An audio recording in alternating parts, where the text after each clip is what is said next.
Olá pessoal, tudo bem? Hoje a gente vai ver um pouquinho sobre as amebas oportunistas, ou também conhecidas como amebas de vida livre. As amebas, elas são protozoários, certo? E esses protozoários, que a gente vai ver hoje, a gente vai ver sobre a Naegleria fowleri, a Cantamoeba e Balamutia mandrilaris. Essas amebas, como eu falei, né, elas são de vida livre, ou seja, elas vão viver no ambiente. De preferência, tá? Em específico, essas vão estar em locais úmidos, então elas vão ficar aí em água, tá? Também pode estar em solo. Essas amebas, elas não são parasitas dos seres humanos. O ser humano, ele acaba sendo um hospedeiro acidental. Então, quando elas infectam o ser humano, elas não conseguem se habituar àquele ambiente em que elas estão, né? Então, elas vão tentar achar um local onde elas consigam se habituar, onde elas consigam aí ter um local de vida ok para elas sobreviverem. Só que esses locais que elas dão preferência, né, alguns casos a gente vai ver hoje, como por exemplo o cérebro, elas acabam sendo letais, tá? Ou seja, essa pessoa vai ter aí alguma disfunção bem grave. Essas amebas, elas podem sofrer algumas variações de temperatura, de pH e também alguns sistemas de desinfecção. Agora a gente vai comentar um pouquinho sobre cada uma dessas três amebas, certo? A Naegleria fowleri, ela vai ser uma ameba, né, de vida livre, então ela vai estar vivendo aí tranquilamente no meio ambiente até que ela acaba tendo aí o contato com o ser humano, né, ou outro animal, mas, né, vamos dizer aqui o ser humano que a gente quer detectar aqui. Ela fica, né, perdida para onde que ela vai, aonde que ela vai estar aí se habituando, né, nesse novo organismo que ela não está acostumada a viver. Ela vai desencadear uma infecção que vai ser devastadora lá no nosso cérebro. Essa doença vai ser chamada de meningoencefalite amebiana primária. A gente vai conseguir encontrar essa ameba na água, tá? E na água doce, em temperaturas mornas, então a água mais quentinha, tá? Por exemplo, de lagos, de rios, fontes termais, tá? Porque como ela gosta de ambiente mais quentinho, mais morninho, tá? As fontes termais são um grande show para a gente conseguir encontrar aí essas amebas. E a gente também consegue encontrar elas presentes no solo. Essa infecção vai acontecer com uma entrada nasal, ou seja, quando a pessoa ela vai mergulhar nessa água, ela acaba, né, migrando para as nossas vias, né, nasais até chegar ao nosso cérebro. Também pode ocorrer essa infecção também por engolir ou beber água contaminada com essa ameba. Caso a água da piscina não esteja ali, né, ou a água da torneira mesmo que a gente bebe, não esteja devidamente tratada com a adição de cloro, com a quantidade correta desse cloro, ela pode ser persistente, tá? Então, poucas quantidades de cloro, né, que não é o recomendado, né, em tratamentos de água e também da água da piscina, né, pode ter a existência ali desses protozoários. Então, nem sempre, vou economizar no cloro na piscina, tá tudo ok, tô tratando, né? Não, tem que ser a quantidade recomendada de cloro, por mais que seja uma grande quantidade aí, é uma quantidade eficaz para que a gente consiga aí, né, eliminar vários protozoários, bactérias, enfim, né, uma gama muito grande aí de protozoários que podem estar, né, prejudicando a saúde das pessoas que vão entrar dentro daquela água. Lembrando que a gente também tem parasitas que são resistentes ao cloro, então não é que a gente vai estar livre, né, de todos os parasitas, né, mas a maioria sim. Então vamos falar um pouquinho sobre o ciclo biológico. Quando no solo, a gente vai ter o cisto presente ali no solo, tá? Esse cisto, ele precisa se desincestar, tá? E ele só vai fazer esse processo em contato com a água. Então, a gente precisaria aí de uma chuva, né? Algum contato com essa água que fizesse com que ele, né, se libere aí para a forma de trofozoito, que é a forma em que ele vai se multiplicar e também que ele vai ser a forma contaminante. E depois, né, que esse trofozoito tá ali no ambiente, na água, em contato aí com as vias aéreas, né, do ser humano, ele vai chegar aí até o cérebro através dos nervos olfativos e vão chegar até o cérebro, né, causando aí a meningoencefalite amebiana primária. Para a gente só entender aqui, né, ver o visual aqui do protozoário, então a gente tem a ameba aqui na forma de cisto, ela precisa do contato da água, uma chuva, um orvalho, né, que cai ali sobre esse cisto, né, já é o suficiente para liberar, né, essa forma de trofozoito, que é a forma contaminante. Ela também vai poder desenvolver a sua forma, tá, o seu estágio flagelado, que é onde ela tem uma locomoção maior, que ela, principalmente aí na água, ela vai conseguir se locomover muito melhor, tá?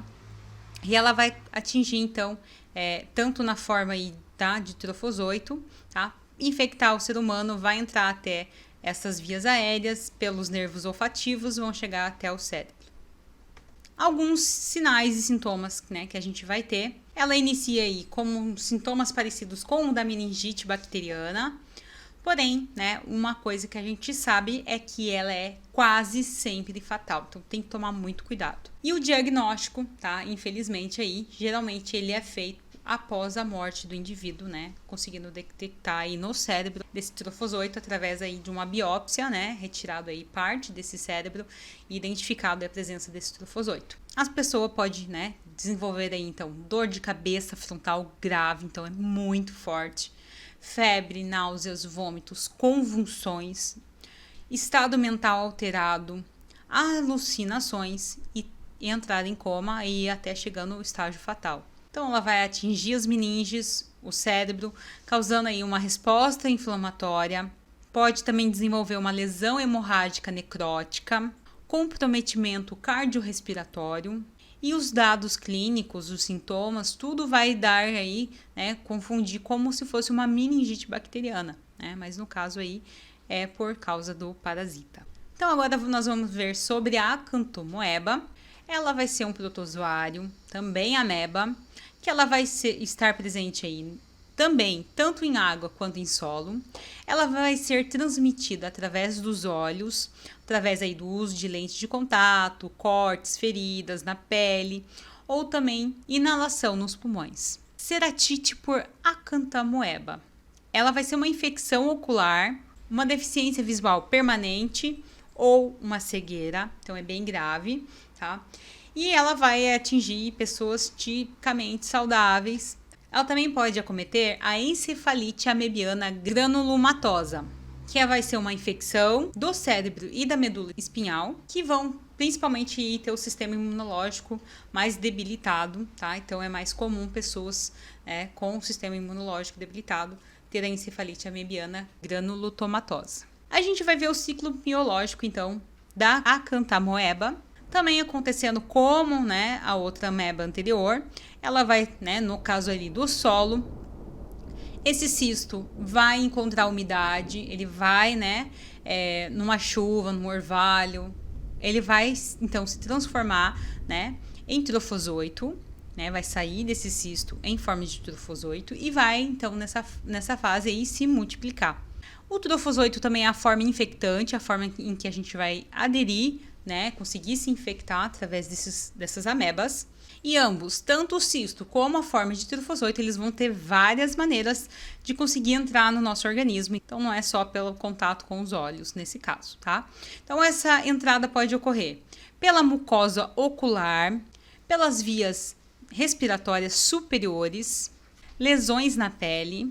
Quando ela vai entrar nos olhos, tá? Ela vai causar ceratite grave nesses indivíduos saudáveis, principalmente aí em pacientes que vão fazer o uso aí de lente de contato, tá? É uma forma comum de trazer isso para esses olhos. Quando em contato com o sistema respiratório ou também da pele, a gente vai ver esses protozoários, a gente vai ver essa ameba, tá? Invadindo o nosso sistema nervoso central e vai causar uma encefalite amebiana granulomatosa. Então, aqui, para a gente entender o ciclo um pouquinho melhor, né, estava lá no solo o cisto, né, se transformou aí em trofozoito, em contato com a água, né, esse cisto se transformou em trofozoito, que é a forma contaminante, e ele vai, então, né, ou ali para a região dos olhos, ou para as vias aéreas ou também em algum corte na pele desse indivíduo que vai fazer com que ele contraia. Então, dependendo da onde esse indivíduo contraiu, né, a gente vai ver aí doenças diferentes sendo, né, determinadas. Lembrando que ele não tem um local, não é hospedeiro desse protozoário, então ele vai se alojar ali conforme, né, essa localização que ele invadiu. No caso da ceratite, a gente vai ver alguns sintomas. Então, no caso da ceratite, né, a gente fala o quê, né? Para esses pacientes que usam lente de contato, nunca nadar com a lente de contato, porque isso vai ficar presa nessa lente, né? Vai facilitar essa entrada desse protozoário na região dos olhos.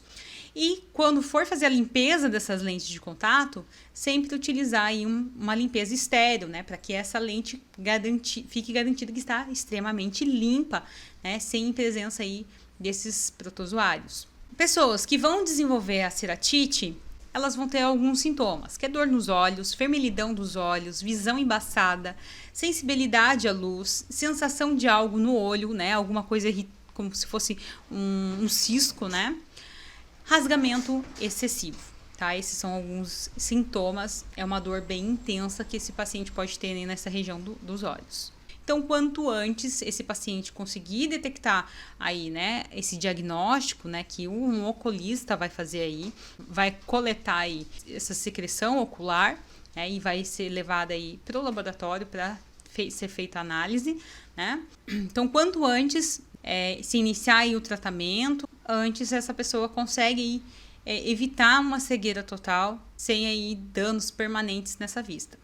E a última ameba de hoje é a Balamutia mandrilaris. Ela vai ser encontrada aí naturalmente no meio ambiente, ela vai ser encontrada aí no solo, e essa entrada principalmente aí quando há feridas nessa pele, tá? E então essa poeira que vai ter aí, essa ameba, vai ser também inalada, tá? Que pode entrar, né, contendo essa ameba. A balamutia, ela pode então, né, depois que entrou aí no nosso organismo, ela pode viajar pela nossa corrente sanguínea e chegar até o cérebro, causando uma encefalite amebiana granulomatosa, que é uma doença, né, bem rara, mas quando acontece é fatal, como a gente já viu anteriormente. E o ciclo biológico dessa ameba também a forma de trofozoito é a forma infecciosa. Porém, tanto a forma de cisto como a forma de trofozoito, elas vão conseguir ter entrada no nosso organismo e causar infecção. Então, a entrada vai ser aí pelas vias aéreas superiores ou por uma lesão na pele. E quando ela entra no nosso organismo, ela pode, então, invadir o sistema nervoso central, causando, então, uma encefalite amebiana granulomatosa. E a gente vai conseguir, então, encontrar esses cistos aí nos tecidos. Então, a gente tem aqui, né, o cisto, da mesma forma, vai estar lá em contato com a água, ele vai conseguir se disseminar na sua forma de trofozoito, tá? Que é a sua forma contaminante, e essa forma de trofozoito, então, vai ser, então, inoculada tanto na forma de cisto ou quanto na forma de trofozoito, quando em contato ou com as vias aéreas superiores, quanto uma lesão na pele desse indivíduo, né? O cisto ele consegue então com a umidade, né? Com a presença aí da água, nosso organismo é rico, é praticamente água, então ele vai conseguir disseminar nessa forma de trofozoito, tá? Então por isso que ele não é a forma contaminante, mas ele consegue no nosso organismo liberar a sua forma contaminante. Esse protozoário então ele entra em contato com esse ser humano, né? Com esse sistema nervoso central, podendo então levar a óbito, né?